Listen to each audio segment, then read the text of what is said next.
দর্শন করে চিৎকার করে উঠলেন, নিমাই নিমাই নিমাই, তুমি কি মানুষ না তুমি পাথর? কেন পণ্ডিত মশাই, নিমাই একদিন নয় 7 দিন পেরিয়ে গেল, তুমিও খাওনি আমিও খাইনি, তুমিও ঘুমাওনি আমিও ঘুমাইনি, একাধারে বলে চলেছি, তুমি শুনে চলেছ, একটা কথা তুমি বললে না নিমাই? পণ্ডিত মশাই, আপনি যে কিছু বলতে আমায় না করেছেন, আপনি যদি আমাকে কিছু বলতে বলতেন আমি অবশ্যই বলতাম। আপনি যেন তার আগেই বলে দিয়েছেন আমি তো পণ্ডিতের অসম্মান করতে পারি না, তাই বলে তুমি কিছুই বলবে না, পাথরের মতো বসে থাকবে? এই যে এতদিন আমি তোমাকে বেদ শোনালাম, পড়ালাম, শেখালাম, আচ্ছা বলো তুমি ভাই, তুমি কি শুনেছ? পণ্ডিত মশাই, আপনি যদি কিছু মনে না করেন তাহলে আপনাকে কথা বলি। কি আপনি এই 7 দিন ধরে আমাকে বেদের মন্ত্র শোনালেন, শেখালেন, পড়ালেন, একটা কথা মনে রাখবেন পণ্ডিত মশাই, আপনার সব ভালো, কিন্তু আপনার ব্যাখ্যাগুলো একটু ভালো করে দেখে নিন। আমি পণ্ডিত শ্রীরামসার্বভৌম ভট্টাচার্য, তুমি আমাকে বেদের ব্যাখ্যা শেখাচ্ছ? আমি কি ভুল বলেছি? আমি কি একবার আপনাকে বলেছি আপনি ভুল বলেছেন? আমি বলেছি আপনি ব্যাখ্যাগুলো একটু দেখে নেবেন। আবার গর্জন করে যখন উঠলেন সার্বভৌম ভট্টাচার্য, সিংহের মতো গর্জন করে উঠলেন মহাপ্রভু, সার্বভৌম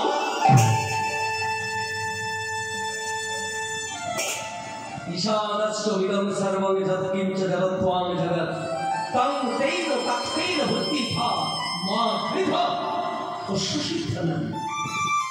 একটা কথা মনে রেখো সার্বভৌম, এই বিশ্ব ব্রহ্মাণ্ডটা তোমার নয়, এই বিশ্ব ব্রহ্মাণ্ডটা হচ্ছে ভগবানের। এই জগতে যা কিছু দেখছো সব ভগবানের, তুমিও ভগবানের, আমিও ভগবানের। তাই সেই ভগবানের সম্পদ নিয়ে কেউ যেন কোনোদিন অহংকার করো না। মায়েরা, আমার বাড়ি, আমার গাড়ি, আমার সম্পত্তি, আমার ছেলে, আমার মেয়ে, আমার টাকা, আমার পয়সা, আমার ব্যবসা, এই আমার আমার আমার আমার এইটা অবশ্যই যেন নিজের থেকে দূর করুন। রামানন্দ রায় সংবাদে মহাপ্রভু রামানন্দ সঙ্গে যখন কথোপকথন হচ্ছে, চলুন একটু ভেতরে যাই, তাহলে বুঝতে পারবেন। এই মনোভাবটা যেন কারোর মধ্যে না আসে। তাই এখন কি হয়েছে? সব কিছু ভগবানের। হ্যাঁ, ভোগ করুন, অসুবিধা নেই, ভোগ করুন, কিন্তু কেমন করে ভোগ করবেন? ও মায়েরা শুনে নিন, কেমন করে ভোগ করবেন? দেখবেন একটা করে মাছ আছে, কাদার মধ্যে থাকে সবসময়, কিন্তু মাছটাকে তুলে দিন, দেখুন 1 ফোঁটা গায়ে কাদা নেই। কি মাছ? বাহ, পাকাল মাছ।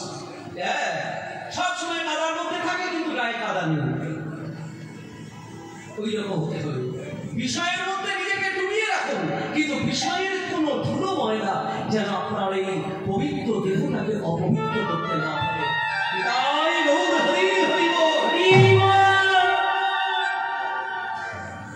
7 দিন আগে আমি যে নিমাইকে দেখেছি, আজকে আমি সেই নিমাইকে দেখতে পাচ্ছি না। কেন? কে তুমি?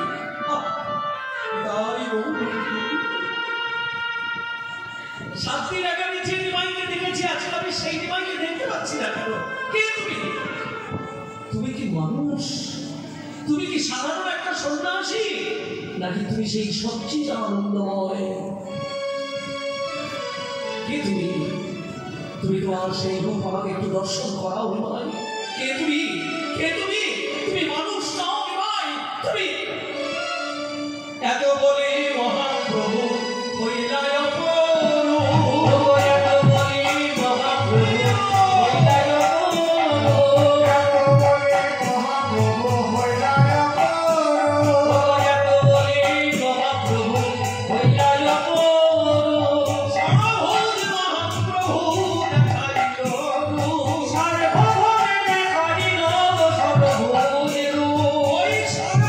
সার্বভৌম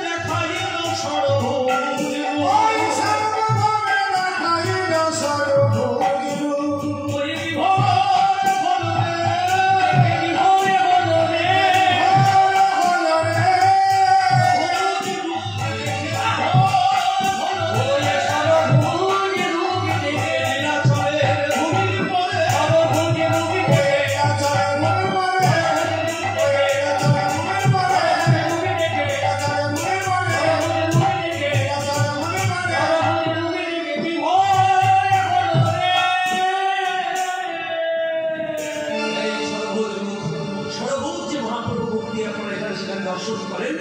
এই সর্বভূত মূর্তি দর্শন করিয়েছিলেন সার্বভৌম ভট্টাচার্যকে। নিতাই গৌর হরি হরি বল। নিমাই নিমাই, আমি জানতে পারলাম তুমি কে। নিমাই, তোমার কাছে আমার একটা নিবেদন। শোনো, তুমি আমার থেকে বয়সে ছোট, তোমাকে আমি ভগবানও বলতে পারবো না, তোমাকে আমি প্রভু বলেও সম্বোধন করতে পারবো না। তোমাকে সেই আদরের নাম ধরে, তোমার মায়ের দেওয়া সেই আদরের নাম ধরে আমি তোমায় ডাকবো নিমাই। আপনি তাই ডাকবেন পণ্ডিত মশাই, এত বড় বয়সে। শোনো নিমাই, আজ থেকে তুমি আমার গৃহে থাকবে, আমার গৃহে মধ্যাহ্ন করবে। পণ্ডিত মশাই, আমি তো সন্ন্যাসী, সন্ন্যাসের অনেক নিয়ম আছে মায়েরা, জানো তো? সন্ন্যাসী প্রতিদিন কারোর ঘরে যেতে পারবে না। আপনি একটা সন্ন্যাসীকে যতই ভালোবাসুন, সেই সন্ন্যাসী কিন্তু প্রতিদিন আপনার ঘরে যেতে পারবে না, ভিক্ষা করতে যেতে পারবে না। এমন সন্ন্যাসের নিয়ম। সন্ন্যাসীর কত কঠিন নিয়ম। সন্ন্যাসী বিলাসিতা পারবে না, সন্ন্যাসী বিলাসিতার মধ্যে জীবনযাপন করতে পারবে না।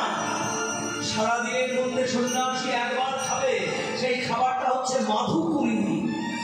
মাধুকুরি, মাধুকুরি বোঝেন তো? মাধুকুরি দেখেছেন তো? নবদ্বীপে যাবেন, বৃন্দাবনে যাবেন, তাহলে বুঝতে পারবেন। হ্যাঁ, নবদ্বীপে যাবেন, বৃন্দাবনে যাবেন, বুঝতে পারবেন। মন্দিরে ভোগ হয়ে যাওয়ার পরে মায়েরা ওই সমস্ত কিছু এক জায়গায় দিয়ে ভালো করে মেখে নিয়ে একজন মন্দিরের কর্তৃপক্ষ বাইরে একটা পাত্রে কিছু প্রসাদ নিয়ে দাঁড়িয়ে থাকেন। এইবার অনেক সন্ন্যাসী তারা কি করে, ওই দুপুরবেলায় একটু মাধুকুরি পাওয়ার জন্য রাস্তায় হেঁটে হেঁটে যায়। আর মাধুকুরি দেয় কিরকম? এই একটা হাতের একটা খাবার মধ্যে যতটুকু উঠলো সন্ন্যাসীর হাতে দিয়ে দিল, ভিখারির হাতে দিয়ে দিল। সেইটা গ্রহণ করে একটু জল খেয়ে নিল, সারাদিনের খাবার হয়ে গেল সন্ন্যাসী। এত কঠিন সন্ন্যাসীর জীবন, যার জন্য মহাপ্রভু নিষেধ করলেন যে আমি সন্ন্যাসী হয়েছি বলে তোমরা যেন কেউ সন্ন্যাস নিও না, কারণ সন্ন্যাস তোমরা রক্ষা করতে পারবে না। সন্ন্যাসটা সাজা নয়, সন্ন্যাসটা লোক দেখানো নয়, সন্ন্যাসটা হচ্ছে একটা তীব্র আচরণ। সন্ন্যাসটা হচ্ছে একটা তীব্র আচরণ, যার জন্য নিষেধ করেছে মহাপ্রভু। মর্কট বৈরাগ্য না করো লোক দেখাইয়া,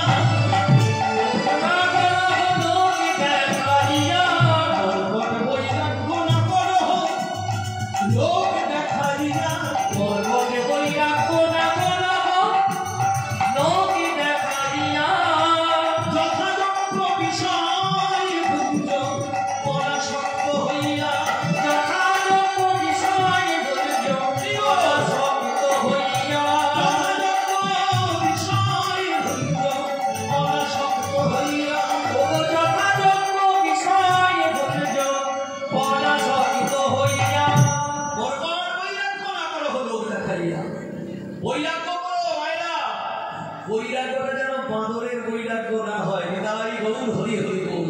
এমন তীব্র বৈরাগ্য যে বৈরাগ্যের জোরে তুমি জামা কাপড় পরতে পারছো না, এদিকে লোকের টালির চালা খড়ের চালা নষ্ট করে লাউ কুমড়ো খেয়ে বেড়াচ্ছে।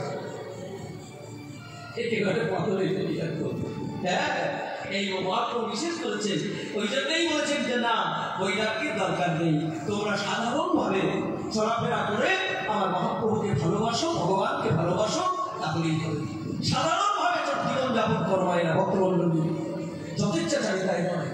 সাধারণভাবে সাধারণ হয়ে সুন্দরভাবে নিজের জীবনকে পরিচালিত করো, ভক্তকে ভালোবেসে, ভগবানকে ভালোবেসে। ভারত ভূমিতে হইল জন্ম যাহার, জন্ম সার্থক করি করো পর উপকার। মানুষ হয়ে মানুষের পাশে দাঁড়িয়ে প্রেমানন্দে নিজের মন দেহকে শুদ্ধ করে মানব জীবনের দিনগুলোকে এগিয়ে নিয়ে চলো।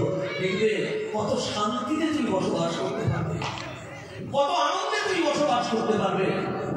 হ্যাঁ, এগুলো শুনতে হবে, এগুলো জানতে হবে। আর এইসব জানা, এইসব শোনা, এইগুলোর জন্যই কিন্তু কীর্তনে আসা। হ্যাঁ, এগুলো তোমার তো ঘরে বয়ে বলতে যাবে না।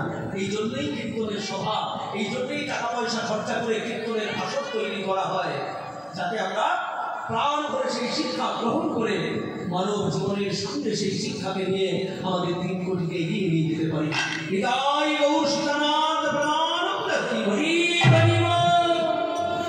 এইবার সার্বভৌম ভট্টাচার্য তার স্ত্রীকে গিয়ে বললেন, ও মায়েরা, সার্বভৌম ভট্টাচার্য তার স্ত্রীকে গিয়ে বলেন, শোনো, আজকে আমার বন্ধুর ছেলে নিমাই আমার গৃহে মধ্যাহ্ন করবে, তুমি সেই রকম করে সুন্দর করে রান্না করো। যারা কীর্তন শুনছেন, আমরা সবাই বাঙালি তো নাকি? হ্যাঁ, যারা কীর্তন শুনছেন, গাইছেন, আয়োজন করেছেন, সবাই বাঙালি তো নাকি? ওই যারা বাঙালি একটু হাত তুলুন করে, সবাই বাঙালি। হ্যাঁ, আমরা বাংলার খাবার খেয়েছি, তাই তো? বাংলার খাবার খেতে খুব ভালোবাসি। আরে বাবা, একটু আলু পোস্ত আর একটু 5 পিসের টক, কি আনন্দ, তাই না? আচ্ছা, উড়িয়াদের রান্না খেয়েছেন? উড়িয়াদের রান্না খেয়েছেন? বাহ, উড়িয়াদের রান্না কিন্তু খুব স্বাদ, জানেন তো? যারা খেয়েছেন জানেন উড়িয়াদের রান্না খুব স্বাদ। কি করে যে রান্না করে, কি দিয়ে যে রান্না করে ভগবান জানে, খুব স্বাদ দিয়ে উড়িয়াদের রান্না। তো খুব যত্ন করে রান্না করেছে, তার নিমাই খাবে। দুপুরবেলায় একটা বড়, এত বড় একটা দামি থালায় সুন্দর করে সরু সরু চালের অন্ন, বিভিন্ন রকমের ভাজা, ডাল, পায়েস, চাটনি, ব্যঞ্জন সাজিয়ে দিয়েছে। আর মহাপ্রভু ভক্ত সঙ্গে, মহাপ্রভু ভোজন করবে সার্বভৌমের গৃহে, তাই ভক্তগণ সবাই মিলে ছুটেছে মহাপ্রভু ভোজন বিলাস দর্শন করার জন্য। হ্যাঁ, ভোজন বিলাস দর্শন করার জন্য কি আনন্দ! ভজ